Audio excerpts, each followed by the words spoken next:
The slap came so fast that I didn't even have time to react. My glasses flew across the polished ballroom floor, shattering into pieces that glittered under the golden chandeliers like fragments of my dignity. 130 guests froze in silence, their conversations dying instantly. But it wasn't the sting on my cheek that cut the deepest. It was the searing humiliation in my chest. My daughter-in-law, Juliet, had struck me on her wedding day, and she had done it because I refused to hand over the keys to my apartment. "That's what you get for being so selfish," she hissed, her voice sharp enough to slice through the thick silence. She smoothed the lace of her pristine wedding gown with all the elegance of a queen, even as venom dripped from her every word. "A woman your age doesn't need so much space. Ethan and I deserve privacy to start our new life. Your apartment will be perfect for us until we find something better." Her cruelty echoed against the ballroom walls. I bent down slowly, trembling, to gather the pieces of my broken glasses. My hands shook, not just from age, but from the weight of humiliation. Around me, people whispered. Some looked away, uncomfortable. Others leaned into each other, their pity as sharp as knives. But no one, absolutely no one, stepped forward to defend me. My son stood only a few feet away, his gaze fixed on the floor as if I had become invisible. Tears blurred my vision, hot and relentless. But deep inside me, something else stirred. That slap wasn't just an assault, it was the final straw after years of subtle humiliations. Juliet's comments about my worn clothes, my old car, my simple life, her disdain for my modest home. The way she spoke to me with fake sweetness, always with a hidden blade beneath her smile. For years, I had kept quiet. I had swallowed my pride, choosing humility, choosing silence, because I told myself that peace was worth more than confrontation. I told myself that I could endure it. But that night, in front of 130 guests, she stripped me of my dignity. And my son let her. Something inside me cracked open, and in that rupture, I knew I would never be the same again. I am Aurora Hughes, 68 years old, a widow. To the outside world, I am nothing more than a fragile, middle-class woman. I work part-time in a flower shop. I drive a 10-year-old sedan. My clothes are bought at discount stores. To Juliet, I am just a burden, an old woman who takes up too much space. And that's exactly the image I have cultivated for decades. What, Juliet? What, Ethan? What none of those guests knew was the truth. For years, I lived behind a mask of modesty, hiding the life Robert and I had built together. My husband wasn't the average office worker everyone believed him to be. He had been brilliant, an investor, a visionary, and together we made a conscious choice to live quietly, humbly, without flaunting wealth. Visible wealth attracts problems. Aurora, Robert used to say, invisible wealth gives you freedom. I never thought that wisdom would one day be tested by my own family. I stood up from the floor, clutching the shards of glass in my hands, my tears drying on my cheeks. Around me, whispers spread like wildfire. Poor thing. She looks so fragile. Maybe the bride is right. She shouldn't live alone. Their words burned more than the slap itself. I could feel my chest tightening, my pulse quickening. But I would not crumble. Not anymore. I pulled my old phone from my purse, the same worn purse Juliet once mocked, and dialed a number I hadn't used in over a year. Carlos, I whispered, my voice trembling but firm. It's time. Bring the documents. Meet me at the Royal Oaks Ballroom. 30 minutes. He hesitated for only a breath. Mrs. Hughes, are you sure? Once we do this, there's no turning back. I looked back into the ballroom one last time. Juliet was laughing, radiant, no doubt telling her bridesmaids how she had finally put her useless mother-in-law in her place. Ethan stood beside her, smiling weakly, his loyalty bent like a reed in the wind. My heart broke all over again, but my voice was steady when I answered Carlos. I've never been more sure of anything in my life. I hung up the phone and walked out of the ballroom, leaving behind the music, the champagne, the whispers, and the stares. Out in the quiet of the parking lot, I sank into the driver's seat of my car, the same old sedan Juliet said was too dangerous for me to drive. I rested my trembling hands on the wheel and let the memories come rushing back, the years of biting my tongue, the months of enduring her mockery, the nights of crying alone in silence. But those tears, I realized, had watered the soil of something stronger. Tonight, I would stop being the invisible widow who could be pushed around. Tonight, they would meet the real Aurora Hughes. And when they did, they would finally learn the true meaning of regret. I glanced at the ballroom lights glittering in the distance, laughter spilling out into the night. Let them celebrate for now. They had 30 minutes left before their perfect world shattered. Under the dim glow of the parking lot lights, I sat in silence, my fingers clutching the steering wheel until my knuckles whitened. 30 minutes. That was all the time left before Carlos would arrive, carrying the documents that would rip away the masks Ethan and Juliet had been wearing. 30 minutes before the world they had carefully built on lies and debt would collapse. My chest heaved with every breath as the weight of memories pressed down on me. I remembered the first time Juliet stepped into my apartment 2 years ago. Her perfectly manicured hand lingered on the chipped frame of my door, her eyes darting over the small kitchen and secondhand furniture. Seriously, this is where Ethan's mom lives, she whispered, not softly enough. My heart had sunk then, not because she insulted my home, but because of the way Ethan's eyes darted nervously, as though already ashamed of me. From that day on, each visit had been an exercise in endurance. The fake smiles, the sharp comments disguised as concern. Aurora, don't you think it's dangerous for you to live alone, Aurora? A woman your age shouldn't still be working. She scrutinized everything: my clothes, my car, my job at the flower shop. Her words were knives, small cuts that drew no blood, but left me raw inside. And Ethan, my Ethan, he began to echo her, repeating her words as if they were his own thoughts, until he no longer sounded like the boy I had raised, but like her puppet. I had tried to ignore it. I told myself she was young, that she would grow into kindness. I told myself Ethan was blinded by love, not malice. But then came the ambush. 2 weeks before the wedding, they arrived at my apartment with Juliet's parents.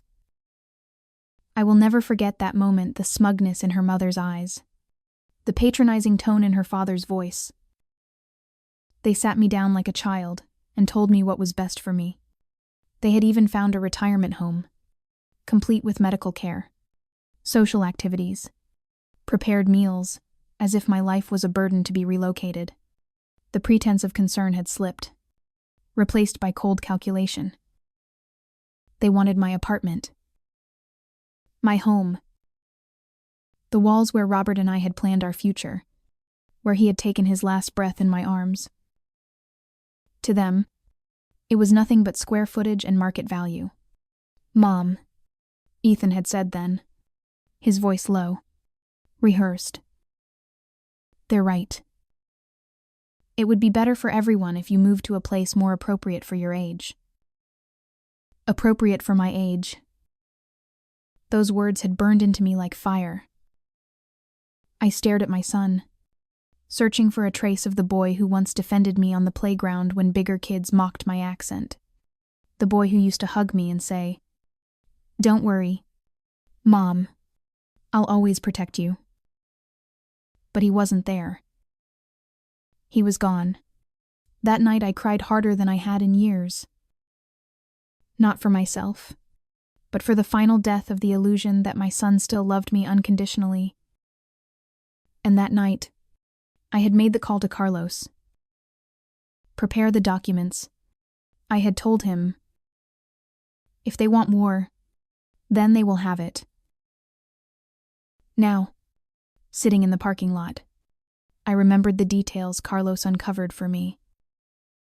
The suffocating debts, the unpaid rent, the financed cars they flaunted as status symbols, Juliet's part-time job, barely a facade, and Ethan, my son, calling banks to ask about loans against my property, inquiring about legal procedures to declare me incompetent. The betrayal cut deeper than Juliet's slap ever could. The sound of tires crunching over gravel pulled me from my thoughts.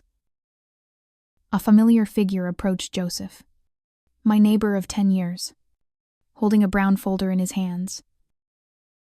His face was etched with concern. "Aurora," he said, pressing the folder into my trembling hands. "What's going on? You look pale as a ghost."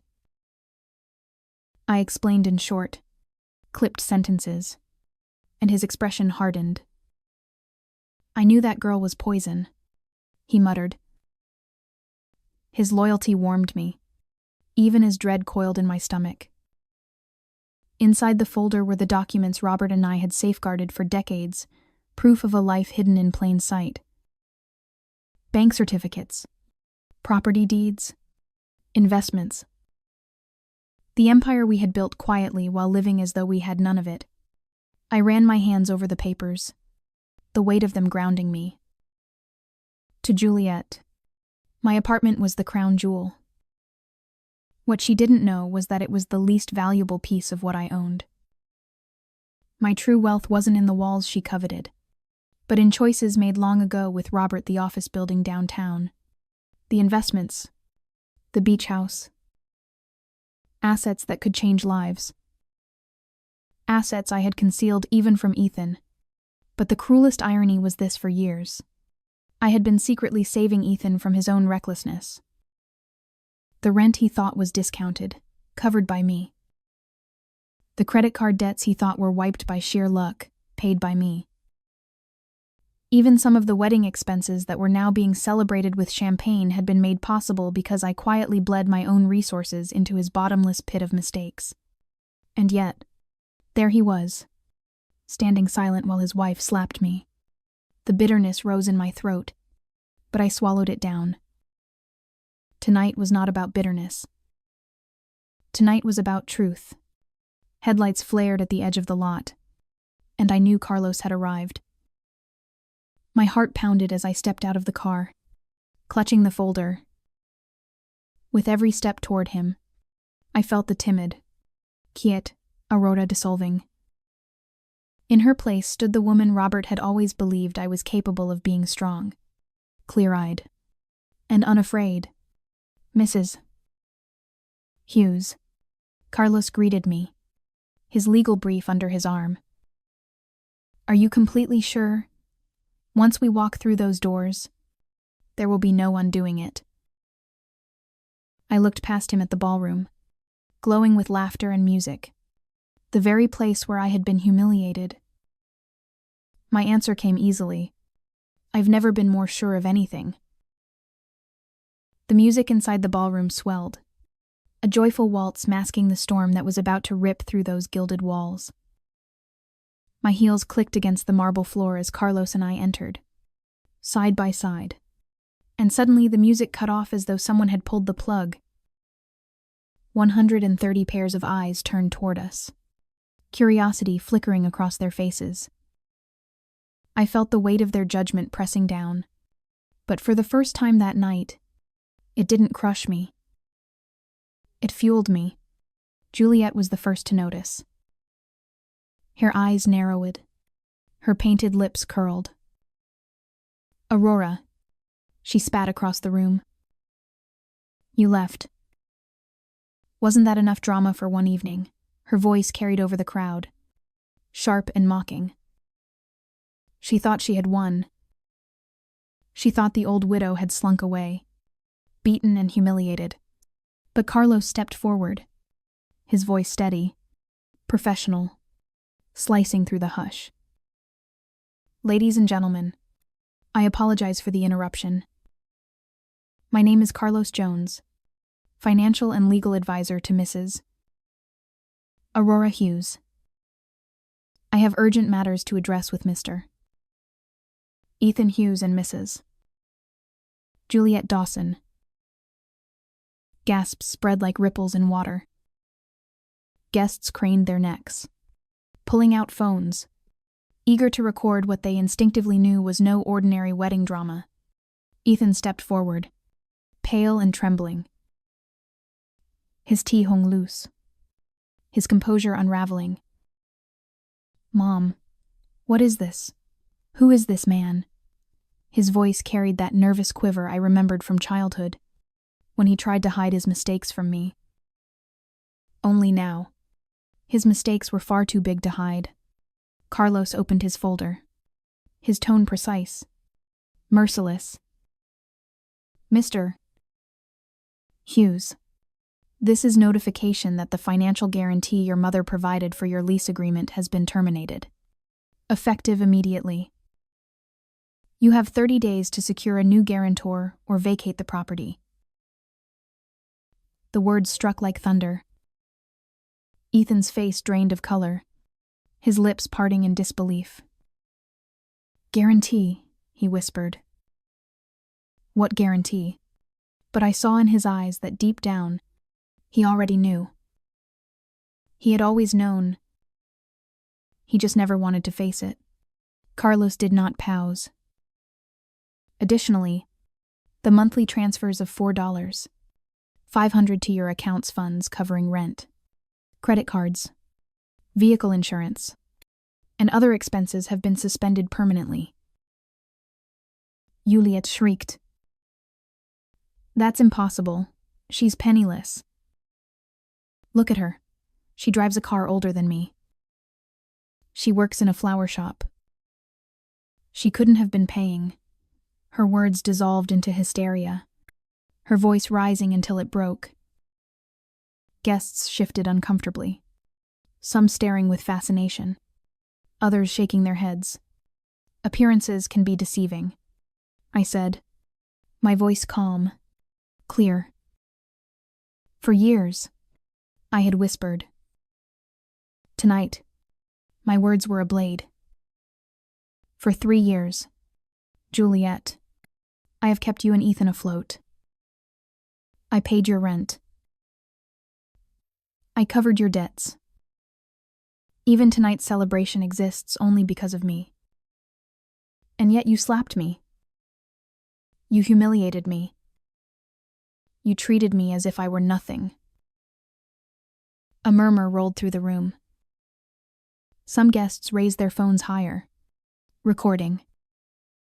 Others exchanged stunned glances, mouths open in disbelief. Carlos lifted the final document. Lastly, the guaranteed payment for this wedding has been revoked. The ballroom is legally entitled to demand full payment before services continue or guests depart. The silence that followed was suffocating, broken only by Juliet's desperate cry. You can't do this. This is our wedding. She turned frantically to the crowd, searching for sympathy, but found none. Her parents sat frozen, pale, their smug expressions dissolved into fear. Ethan looked at me, his hands shaking. Mom, you've been paying for everything all this time. His voice cracked, and for a moment, just a moment, I saw the little boy he used to be, the boy who once believed I could fix everything. Yes, I said, my tone steady. For 3 years, Ethan, I saved you when you couldn't save yourself. I believed you would grow. I believed you would remember the values your father and I taught you. But you chose greed. You chose betrayal. Juliet stumbled backward, clutching her head. This isn't real.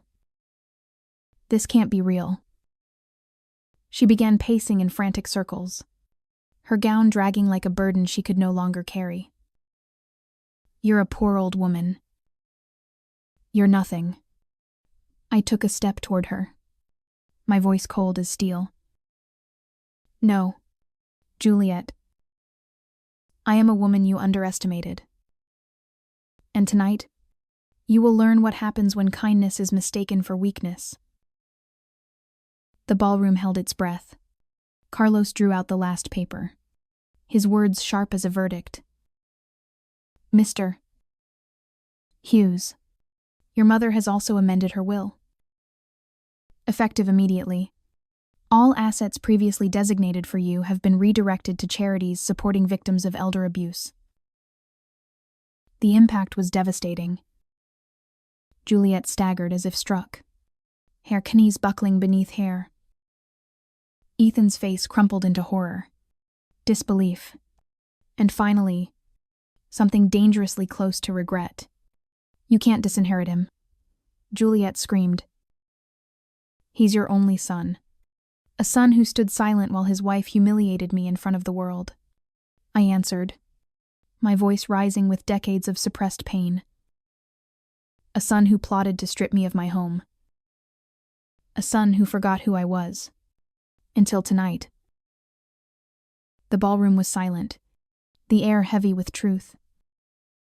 For the first time in years, I stood tall, not as the fragile widow they believed me to be, but as the woman Robert had always known I was. Strong, resolute, unyielding. Juliet's face twisted into something almost unrecognizable, a mix of rage and desperation. She clutched Ethan's arm so tightly her nails left red marks, her voice shrill enough to cut through the suffocating silence. She's lying. Can't you all see? This is the delusion of a bitter old woman. Ethan, say something. Tell them she's lost her mind. But Ethan didn't speak. His lips trembled. His eyes darted from the papers Carlos held to the faces of the guests who now stared at him not with admiration, but with pity or worse, contempt. His silence screamed louder than any denial could. Lying, I repeated, my voice calm, but sharp enough to pierce the air. You think this is a lie? I stepped closer, meeting Juliet's wild eyes with a steadiness that made her flinch.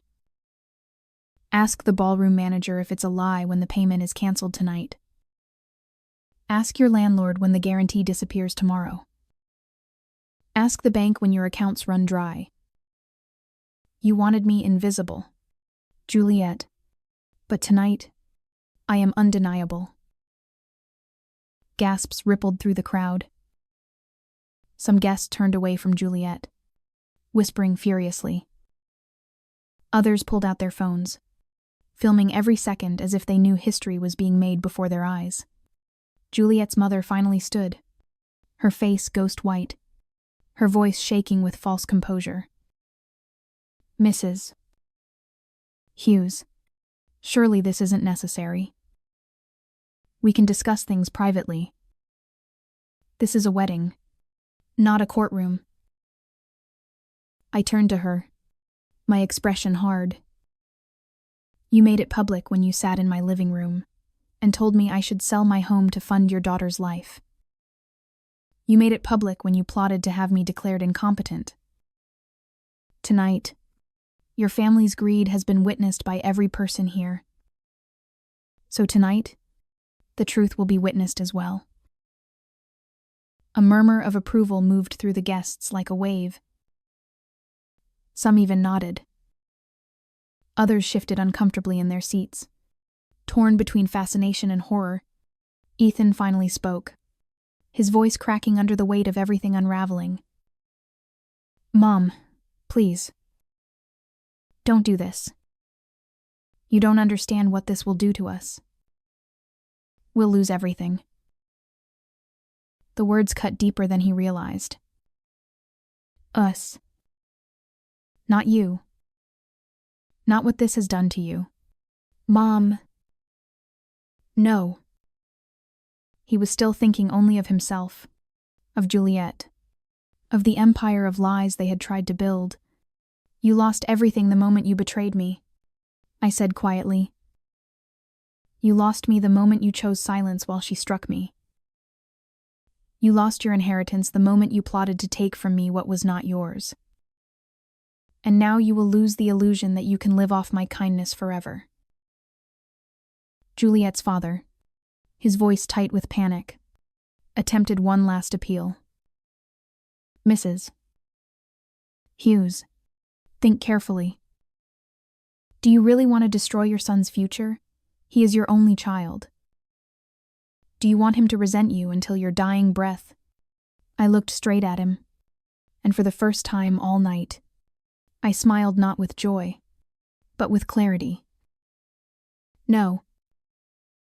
I don't want him to resent me. But I will not allow him to destroy me. Sometimes, letting go of what poisons you is the only way to survive." Carlos closed the folder with a decisive snap, the sound echoing like a gavel striking. "The documents are official. The legal effects take place immediately." Juliet's knees buckled, and she collapsed into a chair, sobbing uncontrollably. Her perfect gown crumpled around her like a discarded costume. Ethan stood frozen, pale, his hands limp at his sides, as though the life had drained out of him. I turned to them both one last time. My voice was steady, calm, carrying decades of pain and wisdom in equal measure. "You wanted my home, my money, my life. But what you never understood is that these things mean nothing compared to dignity. And tonight, you lost even the little dignity you had left." The room was utterly silent, except for Juliet's sobs. Some guests looked at me with awe, others with shame for having stood by earlier when I was humiliated. But in their eyes, I saw what I had come for recognition. Not of wealth, not of power, but of my worth. Without another word, I turned, Carlos beside me, and we walked toward the doors. Behind us, the music never resumed.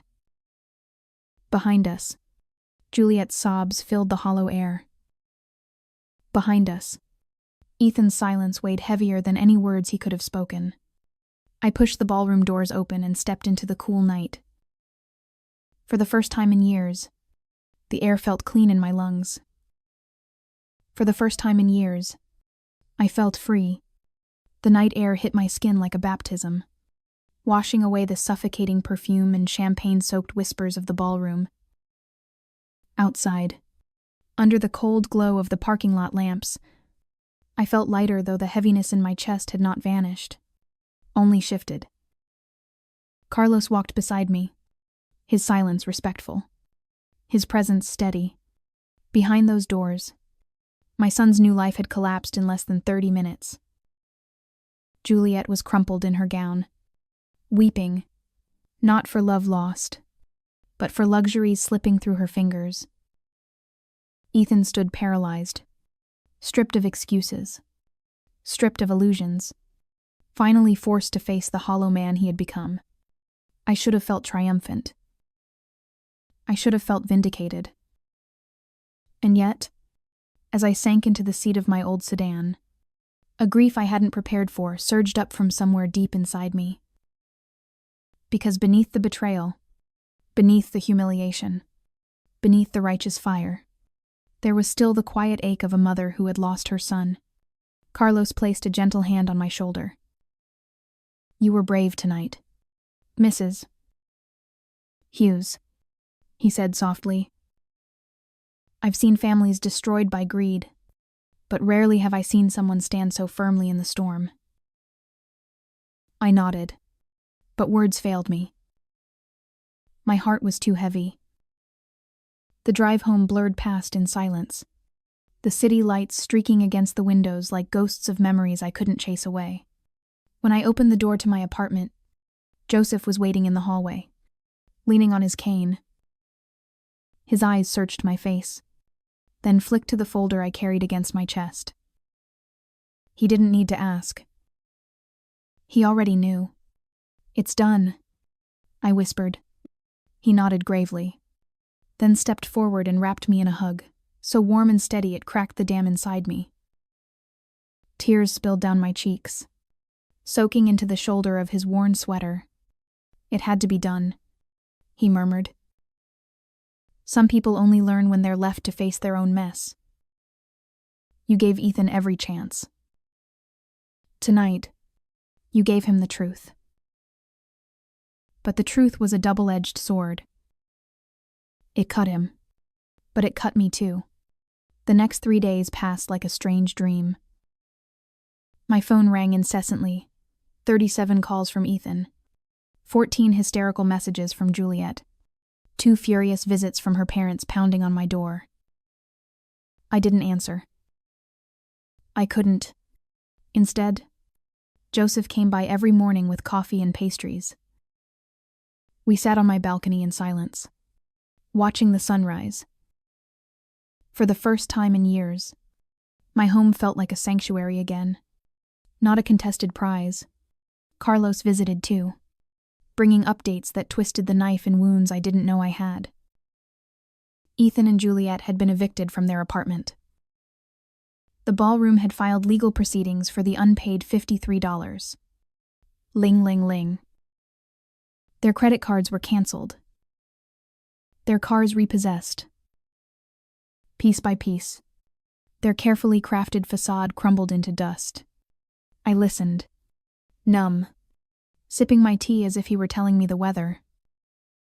But when he finally looked me in the eye and said, "They've moved in with Juliet's parents," I felt a pang so sharp it made me flinch. Because I could picture it, the crowded apartment, the shouting matches, the bitterness spreading like mold through their walls. And though they had betrayed me, though they had plotted to destroy me, I couldn't stop the mother inside me from mourning the boy I once knew. That afternoon, as I watered the plants on my balcony, I saw Lucy's car pull up in front of my building. My niece stepped out, her face tense, her eyes shadowed. She wasn't alone, Amelia. My old friend in real estate was with her. And behind them, Joseph climbed out of the back seat. Aurora Lucy called up, urgency trembling in her voice. "We need to talk to you. There are things you need to know." Something in her tone made my stomach tighten. I hurried to open the door, and within minutes, the 3 of them were sitting in my living room, their faces grave, a folder heavy with documents resting in Lucy's lap. She placed it on the coffee table with trembling hands. "Aunt Aurora," she began, her voice breaking. "I've been digging since the wedding night. And what I found, it's worse than we thought." My throat went dry. "Worse." Amelia leaned forward, her voice steady but low. "Juliet wasn't just after your apartment. She had been consulting lawyers, specialists in mental competency cases. She and Ethan were building a plan to have you declared incompetent, legally stripped of control. They weren't just going to push you into a retirement home. They were planning to take everything. The room spun around me. My breath came shallow, my hands gripping the armrests of my chair. I thought I had already felt the deepest cut of betrayal. But this was beyond cruelty. This was annihilation. And then Joseph spoke, his voice grim. "Aurora, the night of the wedding, after you left, I overheard Juliet on the phone. She said the old woman ruined everything. But she also said they still had Plan B. My chest tightened. Blonde Bay. Lucy took my hand, her eyes wet with tears. They're spreading rumors. Aunt Aurora. Telling neighbors you've been acting erratic, unstable. They're using the wedding as proof that you've lost touch with reality. They're trying to build a case that you're no longer fit to handle your affairs. The words hit me like a sledgehammer. Even after everything, they weren't finished. Even after their public humiliation, they wanted to destroy me entirely. I pressed a shaking hand to my face, tears slipping through my fingers. My own son, I whispered. My own blood. Carlos arrived just as the weight of Lucy's words settled like lead in the room. He stepped inside, his face lined with tension, carrying yet another folder. I could tell from his expression before he even spoke. This wasn't good news. Mrs. Hughes, he said, his tone clipped. Professional, but softer than usual. I need you to sit down for this. I'm already sitting, I whispered, my voice hoarse. He laid the papers on the table and opened them with practiced precision. Yesterday, Ethan filed a preliminary petition in court. He is requesting a competency evaluation, claiming you are incapable of managing your own affairs. He has provided sworn statements from several wedding guests to support his claim. The words felt surreal, like they were floating in the air above me, not meant for my ears. I stared at Carlos, waiting for him to laugh, to shake his head, to tell me it was a mistake. But he didn't. What kind of statements? My voice cracked. Though I forced the words out, Carlos sighed, scanning the papers. Statement describing you as irrational, vengeful, unstable. Accounts of what they call your emotional outburst at the wedding. Testimonies claiming you destroyed your son's future out of spite. My chest tightened as though an iron hand had gripped my lungs. Outburst, I whispered. They call defending myself an outburst. Lucy's hand found mine, gripping tight. They twisted everything. Aunt Aurora. People who don't know the full story just saw you confronting them. They don't understand the months of cruelty that came before. Anger began to stir beneath my despair, hot and sharp. My lips trembled, but not from fear anymore. They humiliated me. They plotted against me. She slapped me. And now they paint me as a madwoman, after everything I've endured. Amelia leaned forward, her eyes fierce. That's exactly why we came. Aurora. They underestimated you.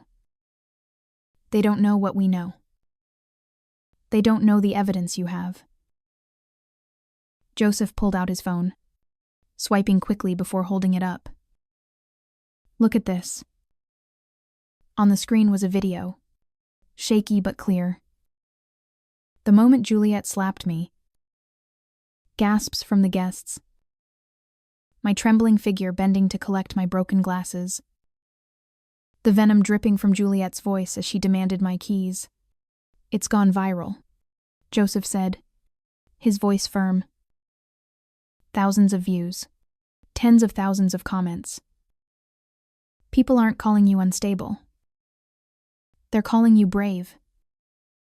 They're calling you a survivor. Some say you've given them the courage to stand up to their own families. I blinked at the screen, tears flooding my eyes, though this time they weren't only from pain. Strangers, people I had never met, saw me, believed me, defended me when my own son would not. Carlos nodded. This public support will be crucial in court. It's hard to argue incompetence when thousands are praising your clarity and strength. For the first time in days, a spark lit inside me. A fire I thought had been extinguished. Then we fight, I said, my voice steady. If Ethan and Juliet want war, they will have war. But it will be on my terms. I rose, moving to my desk where a folder already waited one. I had been preparing in the quiet hours of the night while grief gnawed at me. I set it on the table with trembling but determined hands. Inside were photographs of my swollen cheek taken after the wedding. Medical reports documenting the slap as physical assault. Handwritten notes of every conversation, every threat, every manipulation. A record of months of psychological warfare. Amelia's eyes widened. You've been documenting everything. Yes, I said. I may be old, but I am not naive. I saw the darkness in Juliet's eyes months ago. I knew this day might come. And if my son insists on dragging me into court, then I will show the world the truth of who they are. Lucy's tears spilled freely as she threw her arms around me. You're the strongest woman I know, Aunt Aurora. They don't stand a chance. But strength was not all I felt. Beneath it lingered sorrow that it had come to this, sorrow that my own son had forced my hand. I stroked Lucy's hair, whispering softly, Do you know what's worse than betrayal? My dear, it's when the betrayal comes from the person you gave your whole life to protect. My voice cracked, but I lifted my chin. Still, I will not let them write my story as madness. I will write it myself. Loudly. Publicly. And truthfully. The room filled with a new energy defiance. Unity. Purpose. For the first time since that cursed wedding, I did not feel alone. And in that moment, I knew they thought they had destroyed me. But in reality, they had awakened me. 6 months later, I found myself sitting beneath the blinding studio lights of the most watched program in the country. Stories of a lifetime. The irony wasn't lost on me. A woman who had spent her entire life hiding her wealth, her strength, her power, was now about to tell her story to millions. The host, Catherine Diaz, smiled warmly as she adjusted her notes. Her voice was steady, her presence commanding yet compassionate. Mrs. Hughes, she said, you have inspired countless people with your courage. Tonight, we're here not just to talk about what happened at your son's wedding, but about the larger story, the truth so many families live in silence. The cameras blinked red, and I took a deep breath. My reflection stared back from the teleprompter screen, not the fragile widow Juliet had mocked, not the silent mother Ethan had betrayed, but the woman who had finally reclaimed her voice. I feel grateful, I began, my voice steady despite the storm in my chest. Grateful that something as painful as losing my son has become a light for others. For months, I thought I was alone, that I was the one at fault. But now I know that what I endured is far more common than anyone dares to admit. Family abuse doesn't always come with fists or shouting. Sometimes, it comes in whispers. In manipulation. In the slow erosion of dignity. I could see Catherine nodding, her eyes glistening. She leaned closer. Tell us about the moment you decided enough was enough.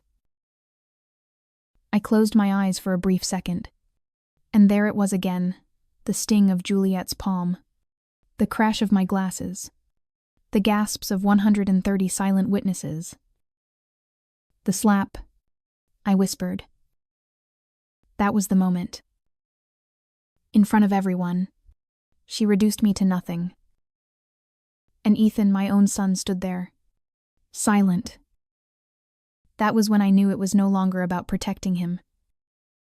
It was about protecting myself. The studio was silent, as though the entire nation was holding its breath. Carlos said beside me, his calm professionalism grounding the storm. He explained the legal battle, how Ethan and Juliet had tried to paint me as senile, how they had gathered false witnesses, how they had nearly succeeded in branding me incompetent. But then he described the shift, the viral videos, the outpouring of support, the evidence we had gathered. Piece by piece, their lies had collapsed under the weight of truth. When the court ruled in my favor, ordering Ethan and Juliet to pay my legal fees, their downfall was swift. Ethan lost his job when the scandal reached his employer. Juliet tried to salvage her career as an image consultant, but the internet never forgot the sight of her slapping her elderly mother-in-law. They filed for bankruptcy within months, retreating into obscurity, but victory did not feel like triumph. Not when it came at the cost of my son's love. Catherine's voice broke my thoughts. And now, 6 months later, how do you feel about Ethan? He hesitated, my throat tight. The audience leaned in, waiting. He hasn't called, I said finally. Not once. No apology. No explanation. Nothing. I suppose it's easier for him to hate me than to face what he did. That is my punishment, to bear not his silence, but the emptiness it leaves inside me. A murmur spread through the audience, sympathetic, sorrowful. I pressed on. Juliet has reached out. Messages that began as threats became pleas. 2 weeks ago, she wrote to tell me she's pregnant, that I'm going to be a grandmother. She begged me not to let my grandchild grow up in poverty. My voice faltered, the ache in my chest almost too much to bear. That message cut deeper than the slap, because it reminded me that innocence is always caught in the crossfire of greed. Somewhere out there, a child will be born into a house full of resentment toward me. The audience was utterly silent. Some wiped tears. Others stared as though my pain was their own. I lifted my chin, summoning every ounce of strength. But I've learned the hardest lesson of all. You cannot save people who do not want to be saved. By protecting Ethan from consequences, I turned him into a man who no longer knew right from wrong. And so, I will not rescue him again. Not even for the sake of a grandchild. Love without boundaries isn't love. It's destruction. The red light of the camera blinked. My words weren't just for Catherine. They were for every mother watching from her living room. Every grandmother hiding bruises under sweaters. Every parent silenced by the fear of losing their children's affection. You are not weak, I said, my voice trembling but fierce. You are not crazy. And you are not alone. If I, an old woman who was slapped in front of her family, can stand up, then so can you. Dignity has no expiration date. Respect is not a gift, it is a right. The studio erupted in applause. Some audience members stood, clapping with tears streaming down their cheeks. Catherine reached for my hand, her voice breaking as she said, "Thank you, Mrs. Hughes. Thank you for your courage." And in that moment, I knew the story was no longer just mine. It belonged to everyone who had ever been silenced, shamed, or betrayed by the very people who should have loved them. If you've walked through betrayal, if you've carried wounds that never seem to heal, know this, you are stronger than you think. And if this story resonated with you, I ask you to share it. Like this video, leave a comment with your own story, and subscribe for more. Because together, we can make sure that silence no longer wins.